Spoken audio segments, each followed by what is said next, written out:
I ask Trustee Ms. Roberta Schulman to please bring forth the honorary degree recipients, Mr. Al Hunt and Ms. Judy Woodruff.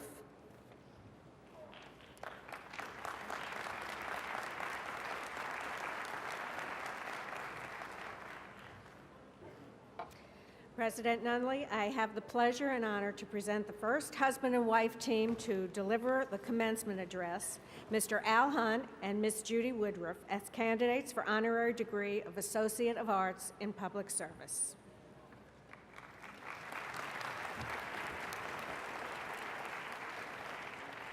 Mr. Hunt, you are currently the managing editor of the Washington Bureau of Bloomberg News.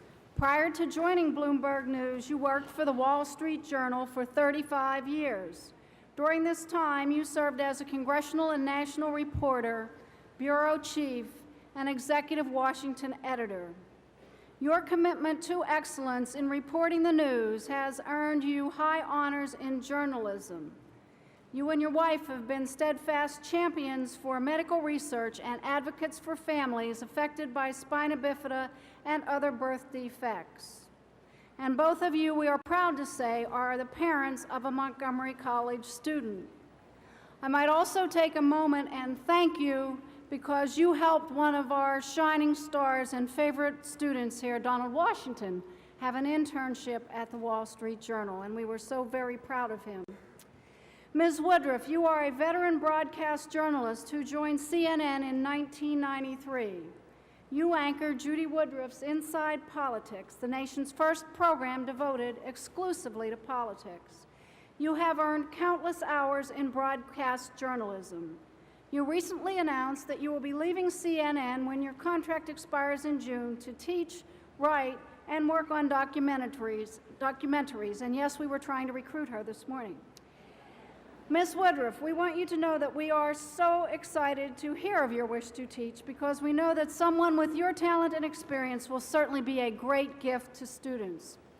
I don't know if this was done by a coin flip, but please join me in giving a warm welcome first to Judy Woodruff, who will be followed by her husband, Al Hunt.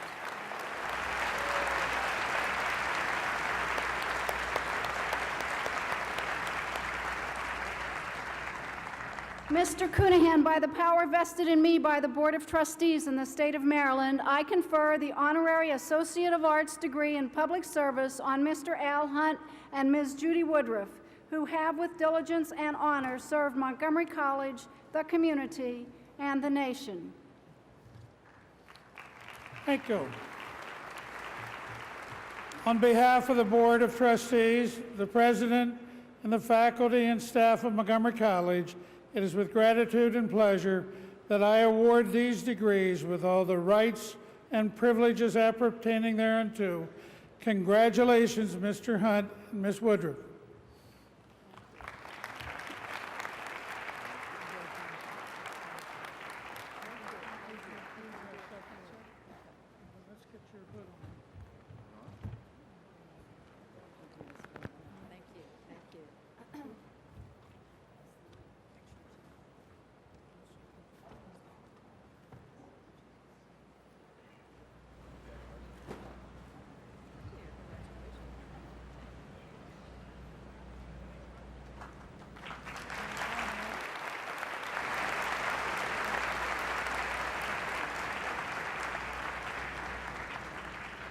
It is my pleasure to present our Commencement 2005 speakers, Mr. Al Hunt and Ms. Judy Woodruff.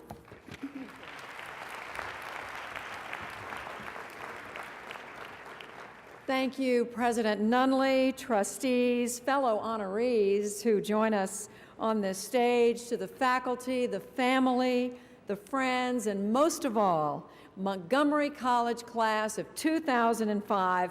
Thank you so much for this honor. And congratulations. You have worked so hard to reach this day, and I have a feeling that 2 long speeches is not what you came to hear.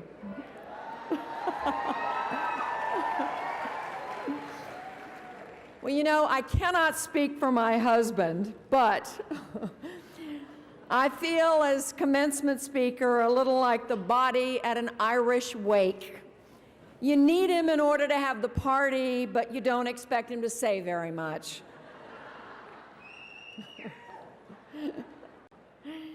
This is a very special day on a number of levels. First of all, my husband and I are passionate advocates of the role that community colleges play in American society, and I'll say more about that in just a moment. But this is also very personal. Our oldest child, Jeff, was injured at the age of 16, leaving him severely disabled, in a wheelchair with limited vision and motor skills and memory limitations. Jeffrey, however, is a very courageous young guy. He's my hero. And after high school, he was determined to pursue a higher education. In his condition at that time, there were few options. It was this college and this campus that welcomed him.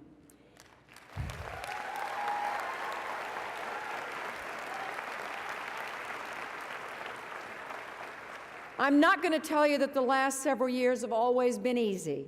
There have been difficult moments. There have been frustrations, even failures. We haven't always agreed with the administrative strictures. Any of you who are involved with disabilities appreciates you always have to fight for rights. But the Disability Support Services office here, most of the faculty, the disabilities aides, they have encouraged and they have nourished Jeff. There have been many, many successes and rewards. And although Jeff has not yet attained enough credits to join you graduates today, he is going to go on to a four-year college in August. That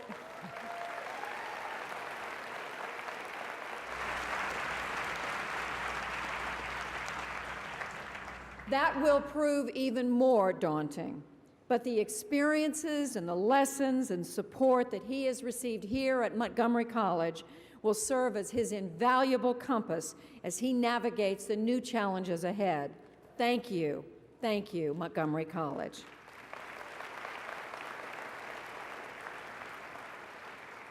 We know that our family is blessed in many ways. Both my husband and I are college graduates. Our children grew up in healthy, economic, intellectual, and emotional surroundings.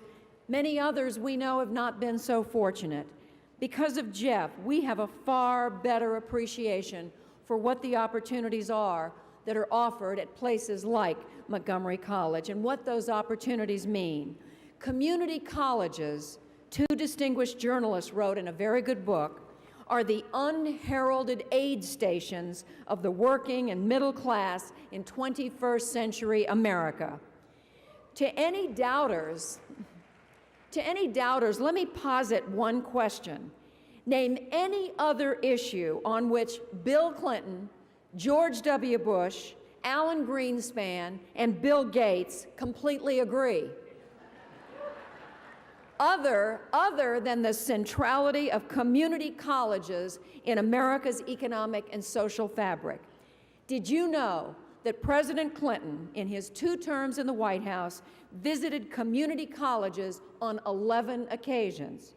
President Bush has already made 8 trips to community colleges. In talking about the educational institutions that he says are going to play the major role in fashioning the American workforce for this next century, Bill Gates is not talking about Harvard, which he attended. He's talking about community colleges. America is fortunate to have its Harvard, but we do not need more Harvards. We do need more community colleges.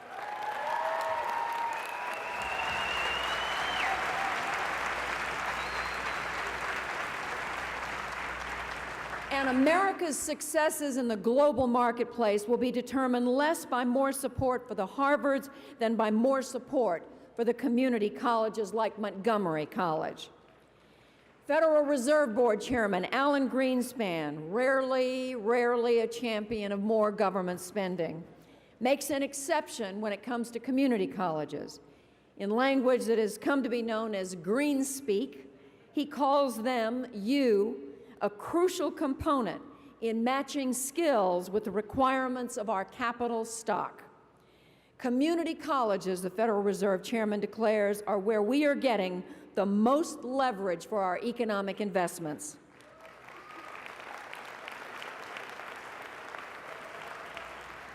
Almost half of the students in American higher education attend one of the 1,200 community colleges in the United States.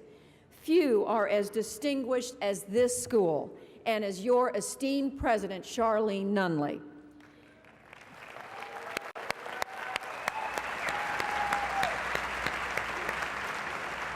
But most of them are providing the skills and the support so sorely needed in their communities.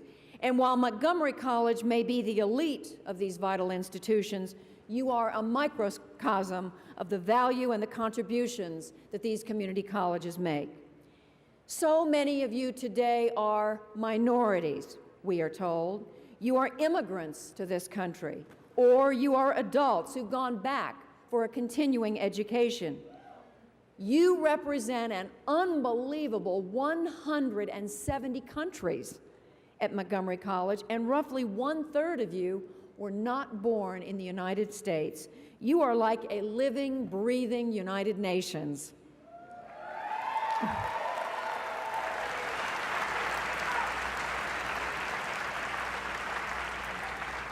The public perception of Montgomery County, Maryland, is one of affluence and privilege. Indeed, it is one of the wealthiest and most educated counties in the country. Let us hope also that the perception includes the reality of the role that you play in this county. Fully 40% of those who graduate from Montgomery County Public Schools go on to one of your campuses. My husband will talk about what lies ahead in just a moment, but I'd like to leave you with this thought about your institution and community colleges. The American dream, the hallmark of American exceptionalism, centers on mobility, the sense that there are few limits, that we all have the capacity to do better than our parents. There is no institution that contributes more to the American dream than community colleges. Militarily, America is the only superpower in the world today. But economically and politically, global competition is more intense than ever. Other countries bring certain comparative advantages: cheaper labor, more accommodating government policy, in some instances, geographical proximity, and more recently, superior achievements in math and science among the best and brightest students. Some of these advantages are temporary. Some are not. But in this environment, a critical comparative advantage that America enjoys is a more educated workforce. Whether that is temporary or not will depend on the continued ability of places like Montgomery College to flourish. I'm in awe of you, the class of 2005. We were all so inspired today, just moments ago, by the stories of the Board of Trustees scholars: Christopher Schweitzer of the Germantown campus, Sarah Owens of the Rockville campus, Julius Awe of the Takoma Park campus, Larry Francisco from the Workforce Development and Continuing Education Division. There are so many other inspiring stories among these 2,000 graduates. I want to just cite a couple illustrative of so many of you. Gabriella Malinalo of the Rockville campus is one of 20 students nationwide selected to the first team of the 2005 All-USA Community and Junior College Academic Team. She is from Buenos Aires, Argentina. She lived in Rockville when she was young, but she moved back to Buenos Aires and lived there until just a few years ago. At Montgomery College, she maintained a 4.0 grade average and became a leader in student life and as a community volunteer. Gabriella will be attending Smith College this fall.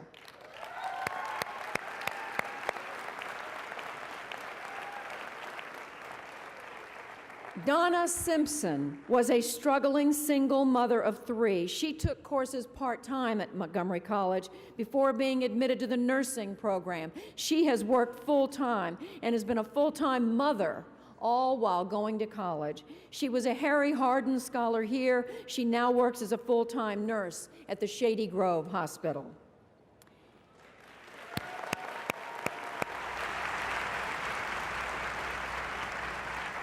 And finally, Aimee Tootsie has gone through Montgomery College as the mother of 2 teenagers, and while providing care for her sister, her brother-in-law, and her mother, all of whom had cancer. She calls her time at Montgomery amazing, exciting, and rewarding. She is transferring to Hood College this fall to pursue a degree in history.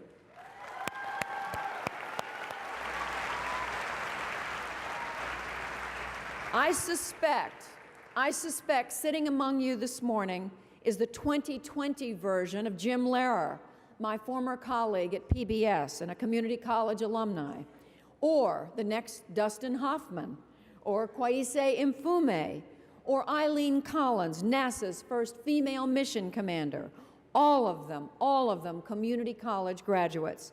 You all should be so proud of what you have achieved already as you anticipate what's ahead. You are going to make a difference, and I salute you. Thank you.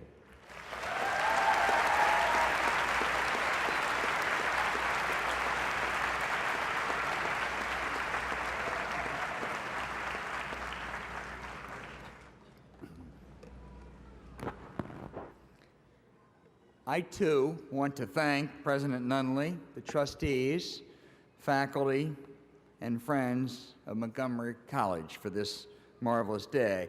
I also want to associate myself with everything the previous speaker said. That usually has proved a sound course in our family. I got a little bit of a mixed signal, however, because Judy spoke of the need for brevity today, and I thought our role model was going to be that speaker at the Harvard commencement in the 19th century. He spoke for 6 hours. The first 3 hours were in English, and the second 3, the last half, was in Latin. So I thought I would try a little Latin today, but she said I couldn't do that. I do want to, most of all, join her and everyone else in commending you, the graduates of the Montgomery class of 2005. You personify that Jeffersonian notion that education is not the province of the privileged, but a right for all. That is why more than half of all high school graduates in America go on to higher education.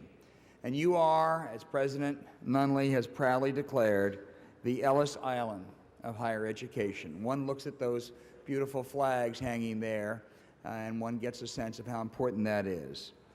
As Judy said earlier, this is not merely a virtue, it is a necessity.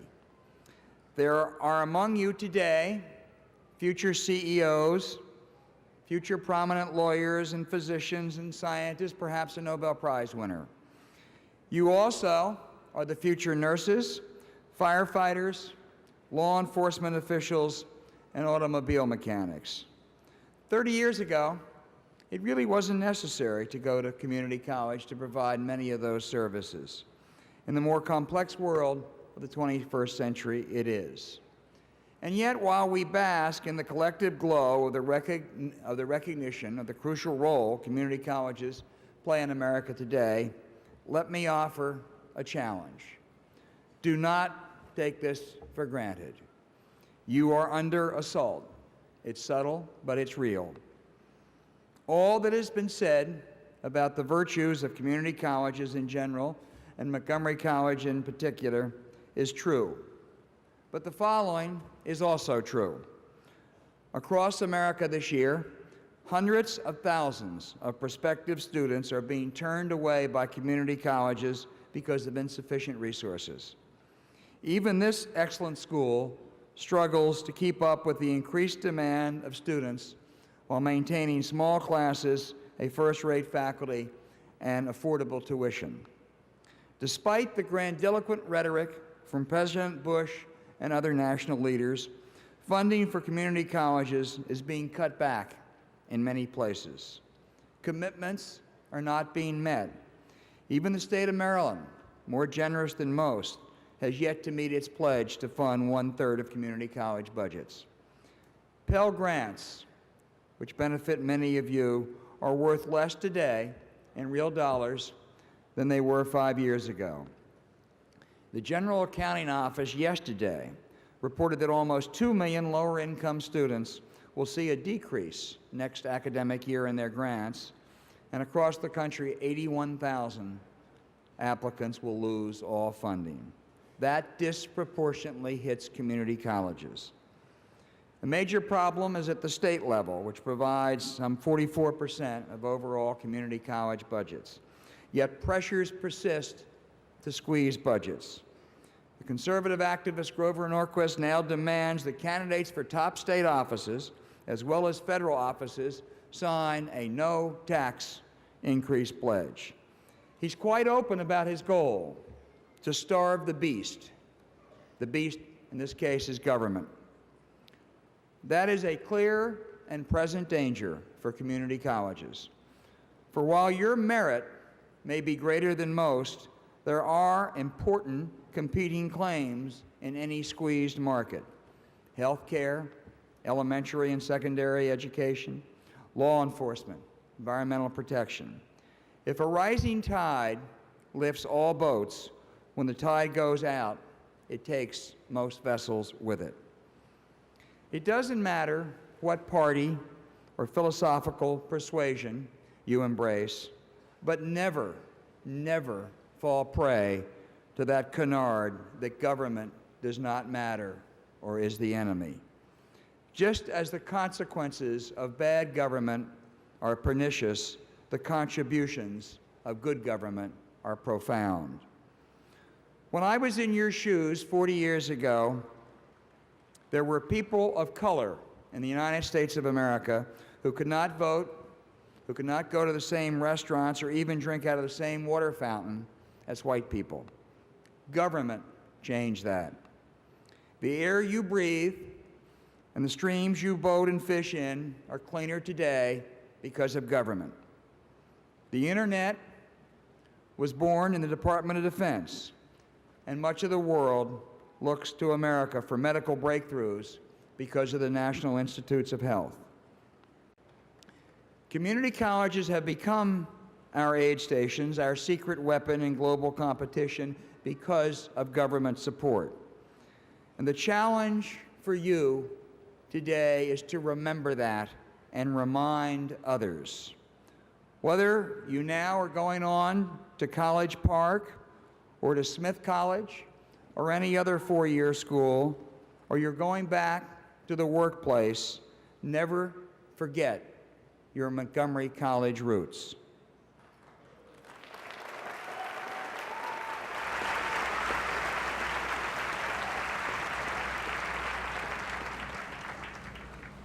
Legislators and contributors are not going to flock back because of your winning football team. You don't have one.